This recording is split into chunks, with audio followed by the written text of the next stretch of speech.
Bonjour, bienvenue dans l'émission Partage ton cœur, une émission dédiée pour les témoignages et également les encouragements. Aujourd'hui, je suis avec Johan. Bonjour Johan. Bonjour Idir. Comment vas-tu ? Très bien, très content d'être ici. Content de te recevoir sur ce plateau Partage ton cœur. Alors dis-nous Johan, qui tu es ? Je suis né à Paris, dans la partie ouest de Paris. J'ai grandi avec un papa qui est juif, avec une maman qui est catholique. Ni l'un ni l'autre vraiment croyant, mais j'ai plutôt reçu de mon père la culture juive, en tout cas le traditionnalisme juif vraiment. Donc j'ai pas grandi avec beaucoup de culture catholique, on va dire, mais beaucoup plus de culture judaïque ou juive. Donc j'ai fait les grandes fêtes avec toute ma famille, etc., les grandes fêtes juives, donc Pessah, Pourim, etc., Kippour. Et puis en grandissant vers l'âge de 15-16 ans, je trouvais ces fêtes assez jolies, mais je n'avais pas vraiment de conviction spirituelle derrière du tout. Et en pratique, on était athées dans la famille, donc c'était vraiment ça. Et justement, du côté de ta mère catholique, elle n'était pas trop croyante, pratiquante ? Elle n'était pas pratiquante et elle se revendiquait assez athée, en fait. Donc je ne me souviens pas avoir vraiment été dans des églises. On n'a pas vraiment fait grand-chose de très catholique en grandissant. Mais de toute façon, moi, en grandissant vers l'adolescence, je me suis passionné pour la science et via l'astronomie amateur, je me suis passionné pour l'astrophysique et la physique. Et je me suis mis en tête de devenir chercheur et physicien. Et donc j'avais une vision du monde qui était très matérialiste, très cartésienne, on va dire. Alors justement, explique-nous, parce que c'est vrai qu'un scientifique qui vient à Jésus, c'est pas tous les jours quand même, et qui devient croyant de surcroît. Alors, comment tu vivais justement avant de rencontrer le Seigneur, à cette période-là, en tant que justement physicien, il me semble, peux-tu nous dire ? Alors en fait, j'ai commencé donc à l'âge de 22 ans, j'ai fait une partie de mes études de physique au Danemark, dans la ville de Copenhague. Et là-bas, je me suis retrouvé assez esseulé, vraiment dans la solitude, tout seul. Et j'ai eu plein de problèmes psychologiques qui sont venus d'un coup. Et j'ai voulu me soigner psychologiquement en lisant des articles de psychologie en ligne. Et sur Internet, j'ai trouvé donc des articles de psychologie. Ça m'a beaucoup intéressé. À partir de là, j'ai découvert des articles qui parlaient d'hypnose et d'auto-hypnose. À partir de là, j'ai découvert ce qu'on appelle les rêves lucides. C'est quand on se réveille et qu'on devient conscient dans un rêve. Et à partir de là, j'ai découvert ce qu'on appelle le voyage astral et tout ce qui est pratique New Age. Et j'ai expérimenté ça. Alors, tu peux expliquer pour ceux qui nous regardent ce que ça veut dire les pratiques New Age ? Alors, c'est un mot un petit peu fourre-tout dans lequel on peut mettre plein de pratiques spiritualistes, si on veut dire. Donc, ça va du yoga en passant par exemple le voyage astral, de faire du channeling, c'est-à-dire de faire par exemple de l'écriture automatique en rapportant ce que des esprits disent ou ce genre de choses. Il y a plein de pratiques dans ce qu'on peut dire le New Age. On va dire globalement que c'est relié à un esprit d'hindouisme, un petit peu à la sauce occidentale, si j'ose dire. Et moi, j'étais vraiment dans la partie du New Age qui m'intéressait, c'était vraiment donc le voyage astral, et puis c'était un peu après le yoga. Et donc pour moi, ça a été énorme de faire cette découverte qu'il y avait un monde spirituel. Moi qui était vraiment qui aimait la science, qui était cartésien, qui était matérialiste, je me suis rendu compte de façon indéniable, il y a un monde spirituel et si on est cartésien, si on est honnête, il faut prendre ça en compte. Et donc j'ai été pendant à peu près 1 an ou 2, tout seul dans ma chambre d'étudiant, un lecteur ardu, vraiment passionné de tout ce qui est orientalisme, de tout ce qui est religion orientale et toutes ces choses. Et puis c'est par ce biais que je me suis tourné vers Jésus. En 2004, au printemps 2004, j'étais tout seul à nouveau dans ma chambre d'étudiant comme d'habitude, et là je tombe sur Internet sur un portrait ou une peinture de Jésus. Et en regardant l'image, c'est comme si elle est devenue vivante, si je peux dire. C'est comme si les yeux allaient me regarder. Et quand j'ai vu ça, j'ai senti une très forte présence spirituelle dans la pièce, dans ma chambre. Et j'ai entendu une voix, comme une pensée très très forte, très claire dans mon esprit, qui a dit « Est-ce que tu veux de moi dans ta vie ?» Alors je regarde ça et je me dis « Waouh, faut que je réfléchisse ». Et une deuxième phrase qui vient, une deuxième question qui vient, et il me dit, si tu dis oui, si tu acceptes, toute ta vie sera changée. Alors je ne savais pas quoi répondre, et puis quand on est dans le New Age, on essaie de tester les esprits pour voir s'ils ont des bonnes intentions ou pas. Donc je me suis donné 24 heures avant de répondre. D'accord, mais comment tu as entendu cette voix? Tu l'as entendue audiblement ou bien c'était dans tes pensées? C'était comme une pensée, mais très forte, comme si j'entendais une pensée. C'est à mi-chemin entre la voix et c'est une pensée très claire qui est venue. D'accord. D'un seul coup. Ok. Mais c'était absolument clair et net qu'il se passait quelque chose, et j'avais un petit peu la connaissance suffisante spirituellement pour reconnaître quand il y avait un événement spirituel qui avait lieu. Et là, pour moi, c'était clair qu'il se passait quelque chose de très très fort. Et ensuite, il fallait juste que je donne une réponse. Mais je ne connaissais pas du tout Jésus. Je ne savais pas qui c'était Jésus. J'avais reçu zéro éducation de ce point de vue-là. Et donc, je me suis donné une journée pour y réfléchir avant de donner ma réponse. Et je me suis dit, Jésus, il a la plus grosse religion sur Terre. Donc, c'est lui qui reçoit le plus de culte et d'adoration sur Terre. Donc, ça doit être l'esprit le plus puissant sur Terre. C'était mon raisonnement tel qu'il a été. C'était comme ça. Et donc, je me suis dit, en fait, je vais dire oui, ça doit.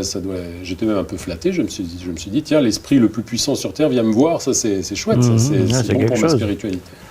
Et donc, le lendemain, je ne savais même pas prier, parce que je n'avais eu aucune éducation religieuse, vraiment. Et donc, j'ai écrit sur l'écran d'ordinateur, j'ai écrit oui, avec plaisir. C'est ma façon d'officialiser, d'accepter Jésus dans ma vie.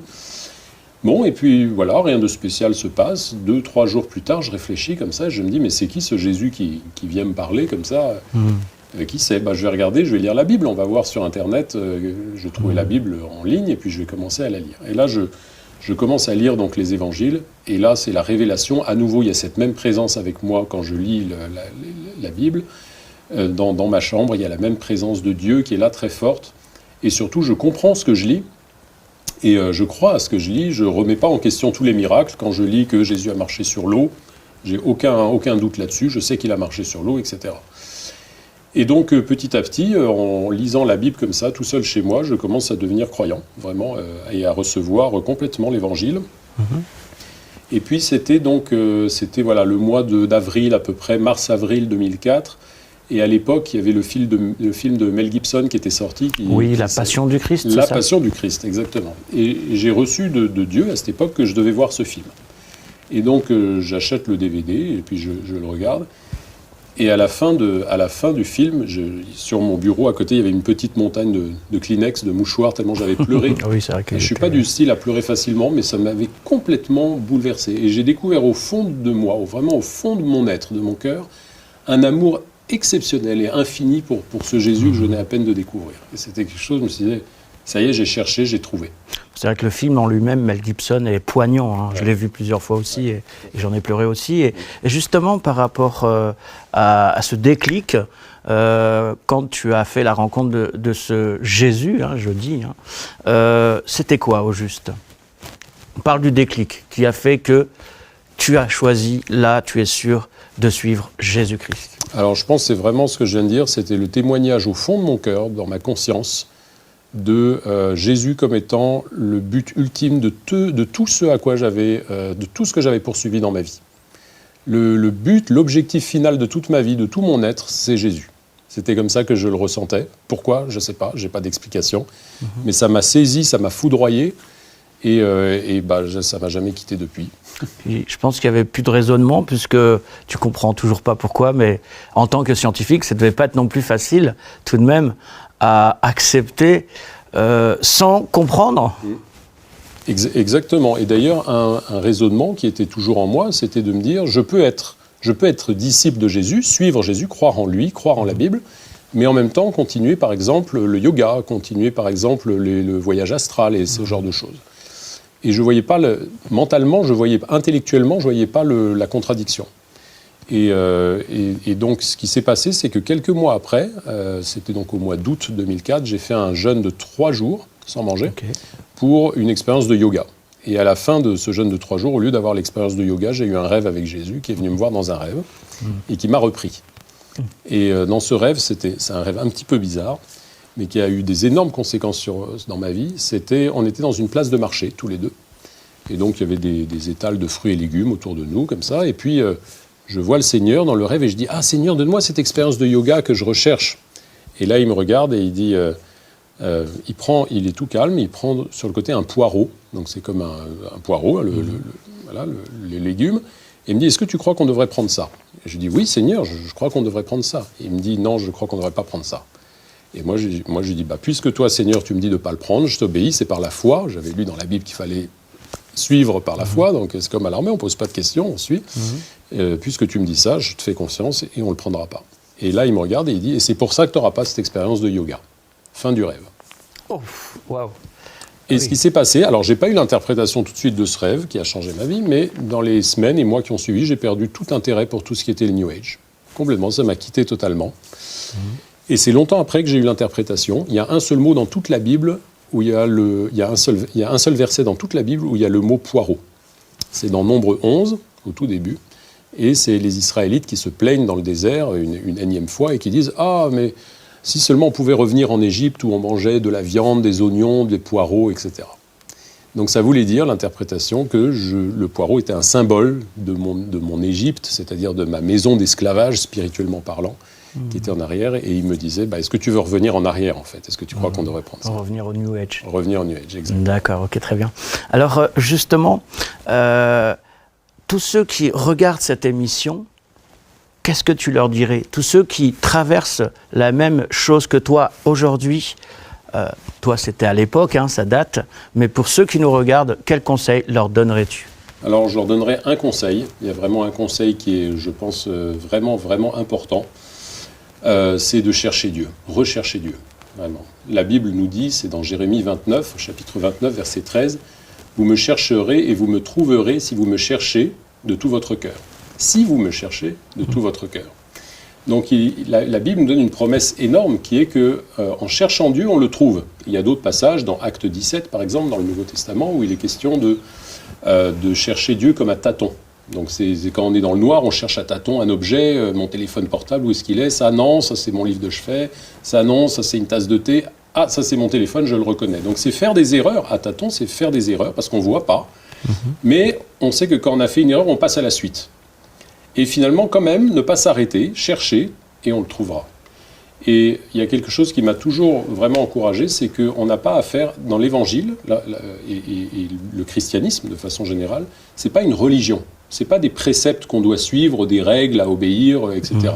Dieu ne s'intéresse pas du tout à ça. Parce que dans tous les cas, on est tous dans le péché. Donc qu'on fasse les choses bien ou moins bien, dans tous les cas, devant Dieu, on va toujours démériter. C'est une relation. Une relation, ça veut dire qu'on doit rencontrer quelqu'un. Qui est ce quelqu'un? C'est Jésus.